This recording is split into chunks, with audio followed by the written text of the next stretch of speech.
اعوذ باللہ من الشیطان الرجیم بسم اللہ الرحمن الرحیم سبحان اللہ و بحمدہ سبحان اللہ العظیم اللہم صلی علی محمد وعلی آل محمد وعلی عبدہ المسیح المعود انکا حمید مجید۔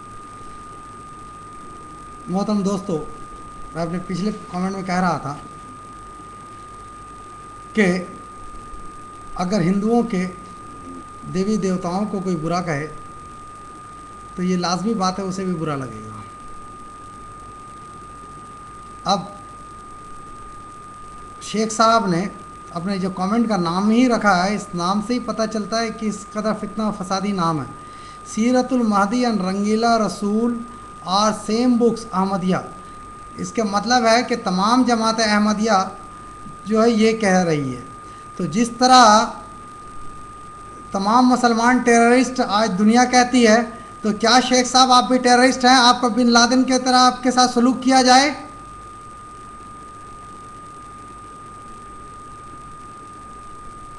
تو کیوں احمقانہ کام کر رہے ہیں؟ اگر آپ سے بنتا ہے تو آئیے، ہم تو آپ کو روزانہ چیلنج دیتے ہیں، اب آئیے آگے بات تو کریں۔ آپ نے کہا کہ میں آسانی کے ساتھ قرآن سے ثابت کر سکتا ہوں کہ عیسیٰ کی زندگی کر دیں، مجھ کو تو لے کر کے جائیں۔ جب میں آؤں گا تو دوسرا دیکھے گا بھائی جو فضل احمدی یوٹیوب پہ اس قدر باتیں کر رہا تھا، وہ جب شیخ صاحب کی طرف آ گیا تو میں بھی آؤں گا، اس طرح آپ کا تو مسئلہ حل ہو جائے گا۔ لیکن آپ کا مقصد تو وہ نہیں ہے، آپ کا مقصد صرف اور صرف فتنہ اور فساد ہے۔ اور آپ کے ایسے ہی آدمی کے لیے علامہ اقبال نے کیا خوب فرمایا تھا، وضع میں تم ہو نصارہ تو تمدن میں ہنود۔ کیوں یہ جو نصارہ کا وضع ہے آپ کا، اور تمدن جو ہے آپ کا وہ مورتی پوجنے والوں کا ہے۔ وضع میں تم ہو نصارہ تو تمدن میں ہنود، یہ مسلمان ہیں جنہیں دیکھ کر شرمائیں یہود۔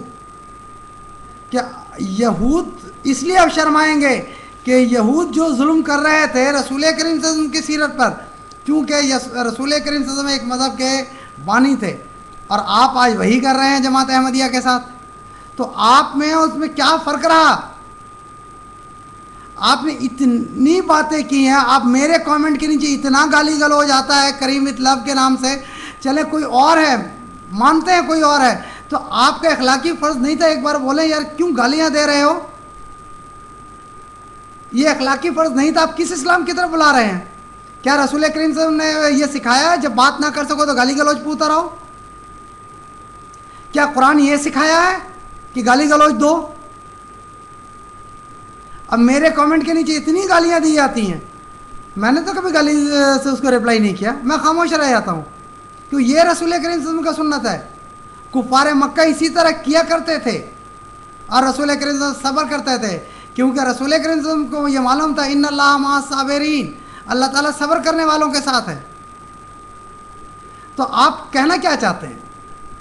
یہ فساد لگانا؟ اگر فساد لگانا نہیں ہے تو کانکریٹ بات کریں، کسی سے آپ بلیک میلنگ کر کے بات کر لیں گے اور کہیں پر یہ جو اس کو لے آ کر کے پیسٹ کر دیں گے، مجھے تو پتہ نہیں وہ کون ہے کون نہیں ہے، لیکن آپ کے کامنٹ سے یہ صاف سمجھ میں آتا ہے کہ آپ جو ہے خباثت پہ اتر آئے ہیں، اور خباثت تو آپ کے میں پہلے ہی دن سے دیکھ رہا ہوں، لیکن خباثت سب ضلالت پہ آپ اتر آئے ہیں۔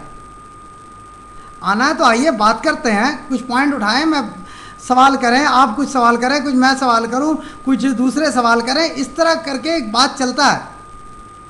لیکن اگر فتنہ و فساد لگانا ہو تو پھر تو بیکار بات ہے، آپ بکتے رہیے، کون دیکھنے والا ہے یوٹیوب پر؟ صرف ہم جو گنے چنے چند آدمی ہیں، بھائی آپ دیکھ لینا، آپ 5-6 مہینے سے ہیں، کتنے آدمی نے کامنٹ دیکھا ہے اور آپ نے کتنے کو احمدیت سے لے گئے؟ آپ کا بال تو پورا جھڑ گیا ہے، جو گنے چنے 10-20 ہیں وہ بھی جھڑ جائیں گے، لیکن کوئی ایک بھی احمدیت صاحب لے کر کے نہیں جا سکتے ہیں شیخ صاحب، کیونکہ مرزا غلام احمد قادیانی مسیح موعود مہدی موعود علیہ الصلوۃ والسلام کی سیرت جو ہے وہ میں آپ کو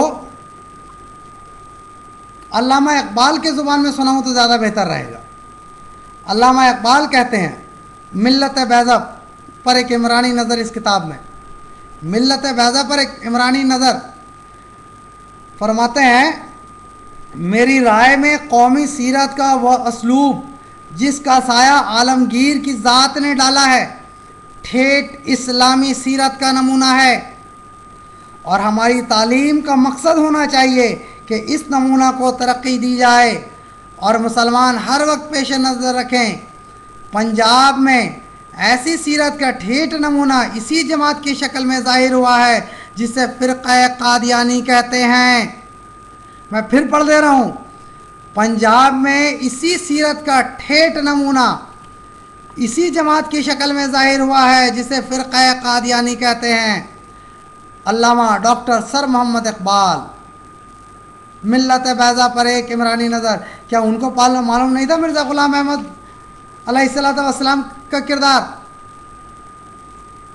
تو اب وہی تو ہو رہا ہے، ایک ہندو بھی رسول کریم صلی اللہ علیہ وسلم کی سیرت پہ لکھتا ہے، یہود بھی لکھتا ہے، عیسائی بھی لکھتا ہے، اچھی باتیں لکھتا ہے، لیکن جو خبیث فطرت ہو وہ خبیث باتوں کو لیتا ہے۔ آپ تو اسی کو بات کو لے کر کے کہتے ہیں۔ آپ کبھی یہ حوالہ دکھا سکتے ہیں؟ ہاں جی، آؤ آ کر کے دیکھو علامہ اقبال نے مرزا صاحب کے متعلق کس طرح کی باتیں کی ہیں۔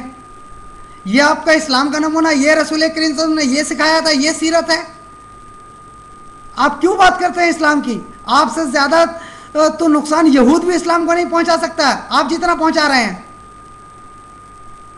ہم تو اللہ کے فضل سے رسول کریم صلی اللہ علیہ وسلم کی سنت پر عمل کرنے والے ہیں۔ ہم نے ابھی تک گالی گلوچ کا تو استعمال نہیں کیا۔ میرے کامنٹ کے نیچے دیکھیں کتنا گالی آتا۔ آپ نے ایک مرتبہ کہا ہے بھائی گالی مت دو فضل احمدی کو، کیونکہ آپ کے اندر اسلام تو ہے ہی نہیں۔ رسول کریم صلی اللہ علیہ وسلم رتی برابر آپ کو عشق نہیں ہے۔ اگر عشق ہوتا تو آپ بولتے۔ آپ کو ایک اور میں سنا دوں، مولانا ابوالکلام آزاد، ایڈیٹر صاحب اخبار وکیل امرتسر، کیا کہتے ہیں سنیں۔ مولانا ابوالکلام آزاد کی رائے مولانا عبداللہ عمادی نے اسے اپنے اخبار میں یوں شائع کیا ہے۔ وہ شخص، یہ مرزا غلام احمد قادیانی مسیح مہدی موعود علیہ السلام کے متعلق مولانا ابوالکلام آزاد جو قرآن کریم کے بھی جنہوں نے تفسیر کیا ہے، یہ ان کا ہے۔ وہ شخص بہت بڑا شخص جس کا قلم سحر تھا اور زبان جادو، وہ جو دماغی عجائبات کا مجسمہ تھا، جس کی نظر فتنہ اور آواز حشر تھی، جس کی انگلیوں سے انقلاب کے تار الجھے ہوئے تھے اور جس کی 2 مٹھیاں بجلی کی 2 بیڑیاں تھیں، وہ شخص جو مذہبی دنیا کے لیے 30 برس تک زلزلہ اور طوفان اور شور قیامت ہو کر خفتگان خواب ہستی کو بیدار کرتا رہا، دنیا سے اٹھ گیا ہے۔ مرزا غلام احمد صاحب قادیانی کی رحلت اس قابل نہیں کہ اس سے سبق نہ حاصل کیا جائے۔ ایسے شخص جن سے مذہبی دنیا میں انقلاب پیدا ہوا، سنیں شیخ صاحب کیا کہتے ہیں مولانا ابوالکلام آزاد، ایسے شخص جن سے مذہبی دنیا میں انقلاب پیدا ہوا ہے ہمیشہ دنیا میں نہیں آتے۔ یہ نازش فرزندان تاریخ بہت کم منظر عام پر آتے ہیں، اور جب آتے ہیں تو دنیا میں ایک انقلاب پیدا کر کے دکھا جاتے ہیں۔ مرزا صاحب کی اس رفت نے ان کے بعض دعوی اور ان کے بعض معتقدات سے شدید اختلاف کے باوجود ہمیشہ کی مفارقت پر مسلمانوں کو تعلیم یافتہ اور روشن خیال، سنیں غور سے، مسلمانوں کو تعلیم یافتہ اور روشن خیال مسلمانوں کو محسوس کرا دیا ہے کہ ان کا ایک بڑا شخص ان سے جدا ہو گیا ہے۔ ان کی یہ خصوصیت کہ وہ ایک فاتح نصیب جرنیل کا فرض پورا کرتے تھے، سنیں مرزا صاحب کی خصوصیت کہ ایک فاتح نصیب جرنیل کا فرض پورا کرتے رہے ہیں، مجبور کرتی ہے کہ اس احساس کا کھلم کھلا اعتراف کیا جائے۔ آئندہ امید نہیں کہ ہندوستان کی مذہبی دنیا میں شان کا کوئی شخص پیدا ہو۔ اخبار وکیل امرتسر سن 1908۔ یہ ہے مرزا غلام احمد قادیانی علیہ السلام کی سیرت مولانا ابوالکلام آزاد صاحب کے زبان سے۔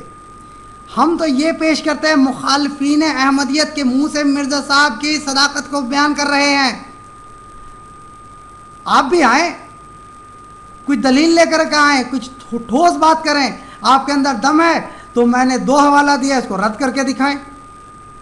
نہیں ہوتا ہے تو چپ بیٹھیں، فتنہ فساد نہ لگائیں، کہ وہ فتنہ سے اسلام روکتا ہے۔ آپ یہ کریں گے تو آپ جو ہے اپنا جو ہے عاقبت خراب کر رہے ہیں، اس کے علاوہ کچھ نہیں۔ سمجھ جائے وقت ہے، ورنہ اللہ سمجھا دے گا انشاءاللہ۔